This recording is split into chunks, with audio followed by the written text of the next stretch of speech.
I'm out here just a little bit after sunset. It's finally cooled down enough to be outside comfortably, to dig up these 2 olive trees and move them. I've got olive tree here. I've got olive tree here. Olive trees don't love a lot of water, and they are at the slope.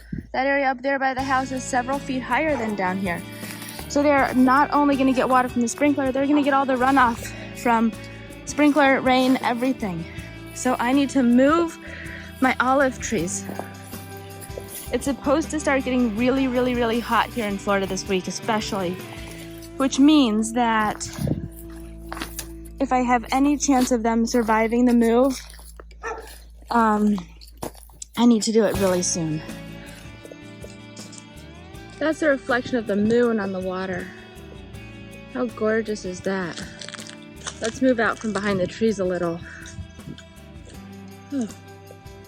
All right, so I'm planting by moonlight tonight. I actually had my phone put away. I moved the 2 olive trees. I still need to water them. You can see just how dark it is in here. We're gonna water the olive trees and I'll show you where I put them. All right. I really didn't want plants on this side, but this is as good as it's going to get because I was in such a hurry. I just needed to find a spot for this little olive tree. I'm just gonna give it a little bit of water. I know I'm gonna turn on the sprinklers in the morning. I don't wanna give it too much water. I know it doesn't want a ton, but I just wanna give it a little bit tonight. And the other one's back here by the fence.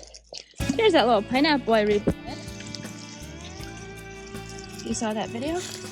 Here's the other olive tree, way up high as it can go, so it won't have any runoff. His roots were a bit bigger.